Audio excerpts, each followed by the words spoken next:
Всем привет! В этом ролике вяжем такую красивую модную шапку. Шапка с интересной макушкой. Основной узор жгуты. Здесь можно связать двойной отворот, чтобы шапка была потеплее, увеличив количество рядов резинки. Я буду вязать на обхват головы 52 сантиметра. Расскажу, как вязать и на больший размер. Будем вязать из пряжи Газал Wool 90, в мотке на 50 грамм 90 метров, в составе стопроцентная мериносовая шерсть Super Wash. То есть изделие из этой пряжи можно стирать в стиральной машине. Очень мягкая и нежная пряжа, отлично подходящая для шапок и аксессуаров. На ощупь гладкая, нежная и шелковистая. На шапку у меня ушло 2 мотка. Если вы будете вязать шапку с отворотом, то уйдет 2,5 мотка. Для начала мы вяжем образец. Вязали мы его в предыдущем видео. Я вязала на спицах номер 4. Замеряем ширину в слегка растянутом виде. У меня здесь 13 сантиметров. Набрано 26 петель плюс 2 кромочные. Кромочные в расчетах не учитываются. Получается, что в 1 сантиметре у меня 2 петли. Мерку обхвата головы 52 сантиметра умножаю на 2. Получается, что мне надо набрать 104 петли. Оставляем длинный конец нити на спице номер 4 длиннолески 40 сантиметров. Обычным способом я набираю 104 петли. Количество петель для узора у нас здесь кратно 4, но для того, чтобы петли потом красиво распределить для формирования макушки, наберите количество петель кратное 8. То есть после того, как вычислили нужное количество петель, добавьте или вычтите минимальное для того, чтобы количество петель стало кратно 8.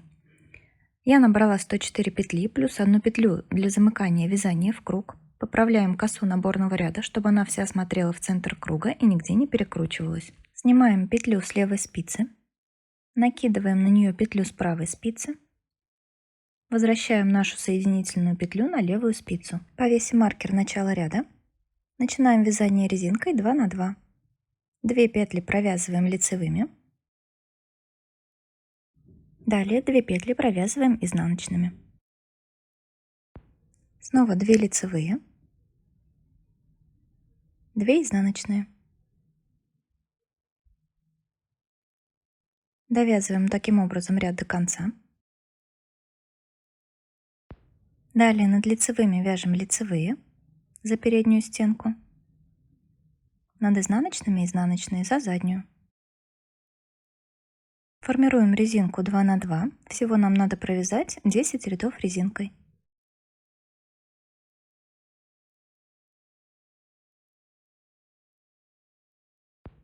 Я провязала 10 рядов. Начинаем формирование нашего основного узора. Делаем перехлесты в каждых лицевых петлях. Вводим спицу во вторую петлю, меняем местами с первой.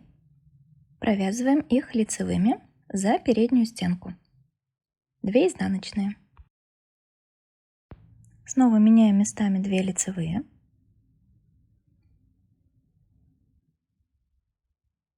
2 изнаночные. Таким образом, выполняя перехлесты в каждых лицевых, довязываем ряд до конца.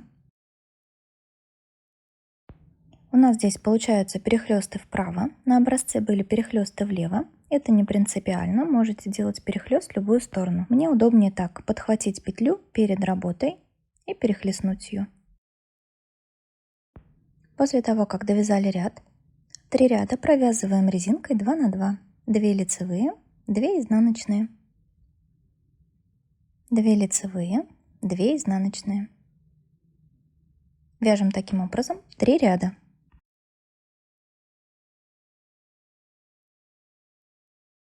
Я провязала 3 ряда. Если вы запутались, можно легко посчитать ряды. Вот наша перехлестнутая петля, и от нее вверх считаем 1, 2, 3. 3 ряда провязаны, в 4-м перехлест. Меняем местами вторую петлю с первой. Провязываем их лицевыми. 2 изнаночные. Снова перехлест. И так до конца ряда. Далее снова провязываем 3 ряда резинкой 2 на 2. И снова ряд с перехлестами. Нам надо провязать на высоту, равную половине мерки глубины шапки. Измеряется она вот таким образом. У меня 32 сантиметра, делим пополам. Мне надо провязать на высоту 16 сантиметров. Я провязала 8 раппортов. Общая высота шапки с учетом резинки 16 сантиметров. Далее все петли надо разделить пополам по 52 петли. Отмечаем половину петель маркером. Теперь на первой и на второй половине по центру надо выделить 3 косы. Выделяем маркером. У меня здесь получается по 13 кос на каждой половине. Отсчитываю 5 кос с одной стороны, 5 кос с другой стороны. И вот здесь повесим маркеры. Коса, 2 изнаночные, коса, 2 изнаночные, коса. Эти петли выделяем с одной стороны и со второй. Маркер половины петель нам здесь не нужен. Убираем его. И маркер начала ряда должен отличаться от других маркеров. Количество петель между двумя этими частями должно быть одинаковым. Приступаем к формированию макушки. Провязываем ряд до наших маркеров, не довязывая 2 петли. Здесь у нас 2 лицевые, 2 изнаночные. Мне осталось 2 петли до маркера. Эти 2 петли перед маркерами всегда будем провязывать изнаночной за задние стенки. Вот таким образом. Петли внутри маркеров у нас всегда неизменны. Здесь у нас 3 косы. В каждом четвертом ряду также будем выполнять перехлесты. 2 петли после маркера нам надо провязать изнаночные за передние стенки. Здесь разворачиваем 2 петли. Провязываем изнаночный.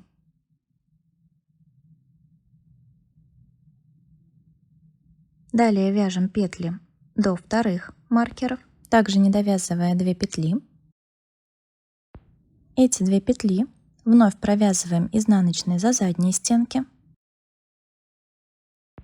2 петли после маркеров разворачиваем, провязываем изнаночной за передние стенки. Довязываем ряд до конца. Такие убавления мы будем делать в каждом ряду, каждый раз провязывая петли изнаночными. В следующем ряду у нас перед маркером оказывается одна лицевая, одна изнаночная. Лицевую здесь разворачиваем так, чтобы правая стенка была сзади. Провязываем 2 петли изнаночные за задние стенки. Петли внутри маркеров провязываем по узору. После маркера у нас одна изнаночная, одна лицевая. Разворачиваем изнаночную, правые стенки обе спереди. Провязываем изнаночную за передние стенки. То есть в каждом ряду, продолжая делать убавления, вяжем до тех пор, пока на боковых частях не останется по 4 петли. Перед маркером у меня здесь одна изнаночная после маркера начала ряда. Мы ее пока что переснимаем, не провязываем. Потом мы ее убавим. Далее маркер. Здесь у меня ряд с перехлестами. Выполняем перехлест. А 2 изнаночные провязываем вместе за задние стенки. В лицевых петлях перехлест.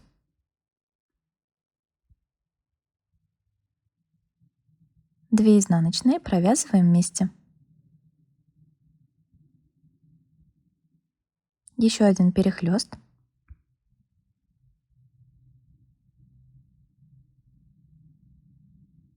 После маркера 2 петли провязываем вместе изнаночной, предварительно их развернув. И тут же 2 петли нам надо провязать вместе изнаночной. Это петли перед маркерами на второй половинке. Здесь все то же самое. 2 вместе изнаночной перед маркерами. Далее перехлесты. 2 изнаночные провязываем вместе одной изнаночной за задние стенки.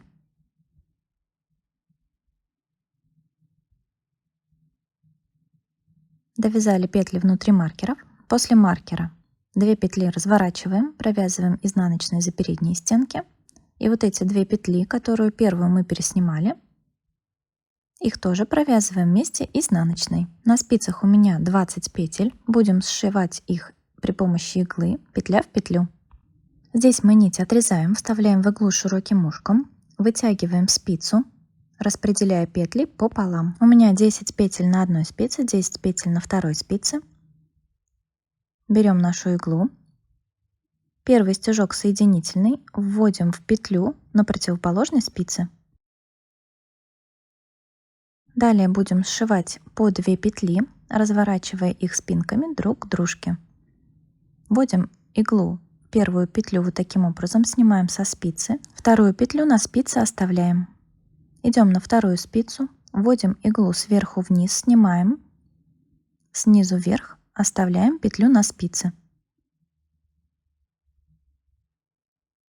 Идем на первую спицу, вводим иглу снизу вверх, снимаем петлю со спицы, сверху вниз оставляем. На второй спице сверху вниз снимаем, снизу вверх оставляем на спице. На первой спице, на второй спице.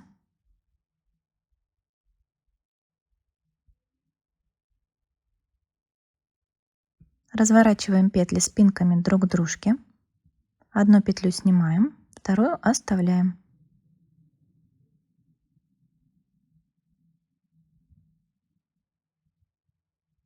Сшиваем таким образом петли до конца ряда.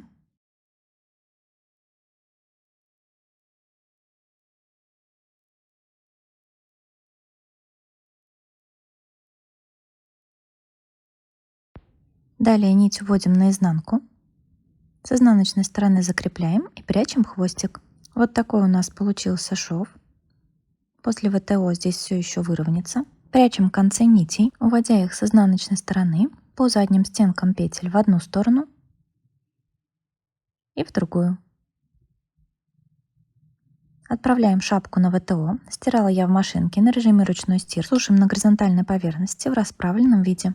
На батарее сушить изделие из шерсти нежелательно, но можно воспользоваться теплым полом. Вот моя шапка после ВТО, еще слегка влажная, нить раскрылась, но не до конца. Шапка приняла красивую форму. В таком состоянии общая длина изделия 24 см, ширина 18 см. Спасибо вам за внимание. Подписывайтесь на канал, нажимайте на колокольчик, чтобы не пропускать новые видео. Будем вязать вместе.